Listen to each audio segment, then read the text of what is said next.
락곡을 대표하는 세계의 명기한, 미국을 대표하는 썰매계 알래스칸 멜라메트, 프랑스의 귀족계 비숑 프리즈, 러시아에는 오부차카가 있고 중국엔 차우차우가, 일본엔 아키타가 있다. 그리고 늠름한 자태의 대한민국 대표 명견 삼총사, 진돗개, 삽살개, 풍산개.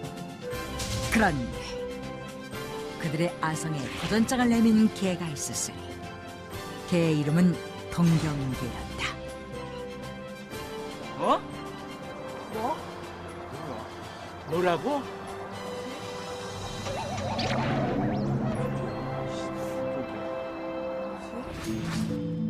2005년 경주서라벌대학에 재직 중이던 최석규 교수.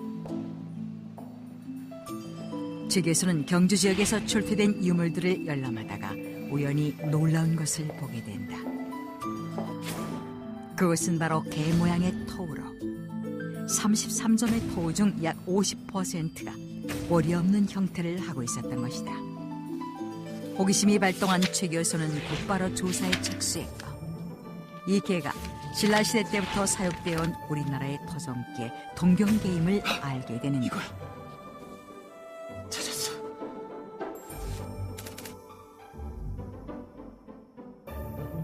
우람한 모습에 잘 발달된 근육, 키 44에서 49cm, 길이 49에서 52cm, 몸무게 14에서 18kg의 중형견으로 겉으로 보기엔 별다를 게 없어 보이는 동경개의 놀라운 특징. This is unbelievable. 그것은 바로 선천적으로 꼬리가 없다는 것이다.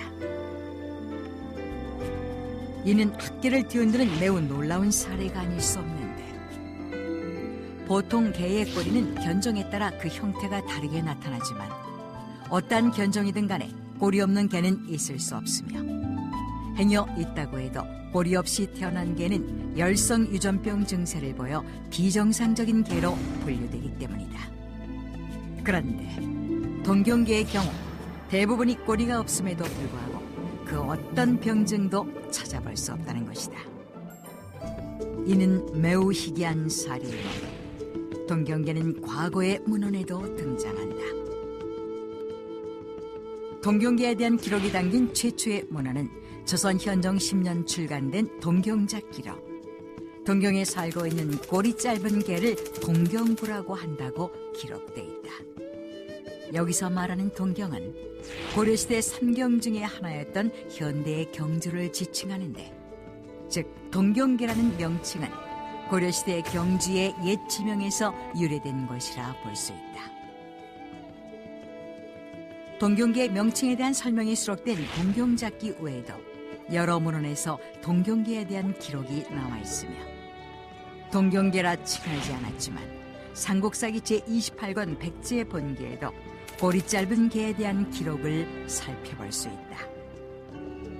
이는 동경계가 오랜 세월 한반도에 뿌리 내리고 살아온 우리의 토종개라는 사실을 방증하는데, 문헌을 종합해보면 동경개는 후각이 매우 발달했고 민첩성이 뛰어나며 영특하고 용맹스러운 기질을 가졌지만 사람에겐 한없이 온순하며 특히 주인에 대한 충성심이 남다르다는 사실을 알 수 있다. 특히 증보 문헌 비고에 동경계의 남다른 기질에 대한 실화가 수록되어 있는데, 기록에 따르면 경주에 사는 한 선비가 동경계를 데리고 과거를 보러 한양으로 가는 도중 문경세제에서 병으로 쓰러져 죽었다. 그러자 동경계는 밤낮으로 쉬지 않고 달려가 죽은 주인의 아들을 잡아 끌어 주인이 죽은 곳으로 안내했고, 순간 갑자기 주인 옆에 쓰러져 죽어버렸다. 경주에서 문경세제까지 긴 거리를 쉬지 않고 오가는 바람에 진이 빠졌던 것이다. 결국 아들은 아버지와 동경계를 함께 묻어주었고, 후에 무덤의 사연을 듣게 된 사람들은 주인의 죽음을 아들에게 알리고 주인 옆에서 죽음을 맞이한 동경계의 충성심과 영특함에 감복했다고 한다. 이렇게 옛날부터 영특하고 충성스러워 선조들에게 예쁨을 받았던 동경계. 그런데 꺼져, 재수없는 게. 꼬리도 없는 주제. 어느 날 갑자기 동네 똥개로 전락하며 사람들에게 천대받기 시작한다. 대체 동경계에게 무슨 일이 있었던 것일까? 한반도 역사상 가장 비극적이었던 시기 일제강점기. 민족말살 정책을 펼치며 일본의 수탈이 극에 달했던 1932년 무렵, 일본을 분노에 떨게 만든 무언가가 있었으니 その犬がどうして乗船にあるのか。 바로 동경계였다. 그런데 すぐそれらを全部なくしてしろ。 갑자기 동경계를 닥치는 대로 죽여 씨를 말리라고 명령하는 일본. 그들은 왜 동경계 학살을 자행했던 것일까? 그것은 바로 동경계가 일본의 고마이누를 닮았기 때문이었다. 일본 왕가나 신사에서 쉽게 볼 수 있는 동물상 고마이누. 고마이누는 애군을 쫓기 위해 신사 앞에 놓는 상스러운 짐승으로 옛부터 일본에서 널리 사랑받아 왔다. 이에 일본은 한반도 전역에 분포되어 있는 동경계와 삽살개를 비롯한 한국의 토종개들이 고마이누를 닮았다는 사실에 자존심이 상했고 동경계를 죽이기 시작했던 것이다. 여기에 설상가상으로 일본은 태평양 전쟁에 사용하기 위해 총독부 산하 조선 원피 주식회사를 세우고 견피를 연간 10만 장에서 많게는 50만 장까지 수집했다.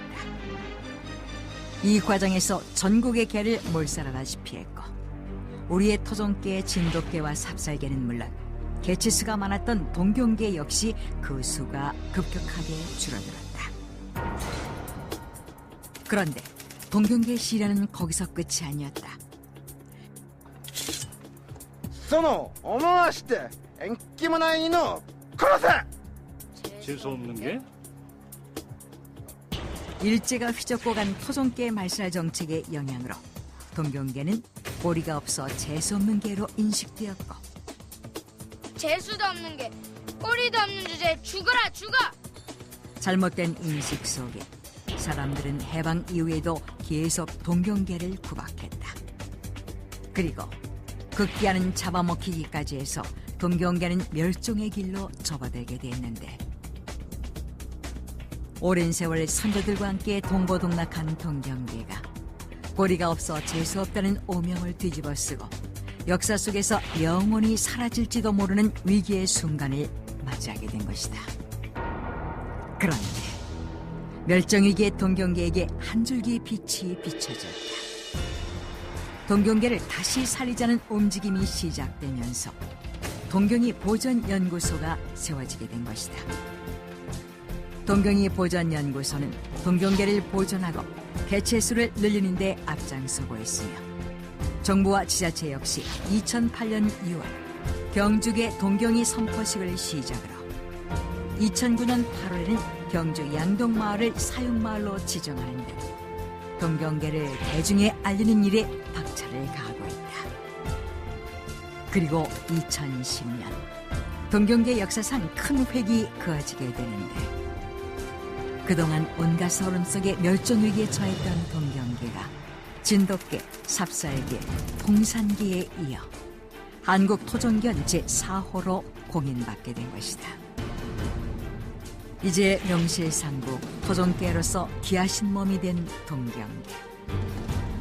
동경계가 토종견으로 공인받음과 동시에 동경계 우수성이 재조명되면서 사냥견과 화재 경보견으로 활용하는 등 동경계를 사람들의 동반자로 발전시키고자 하는 노력까지 일고 있다. 또한 경주시는 현재 동경계를 천연기념물로 지정하기 위해 절차를 밟고 있다. 꼬리가 없어 재수없는 게 천여년을 지켜온 한반도 땅에서 그들이 감내해야 했던 모진 핍박의 세월. 우리가 지키지 못해 영영 사라질 뻔한 우리 고유의 토종견 동경계가 다시 우리의 역사 속에 그 이름을 드러내고 있다.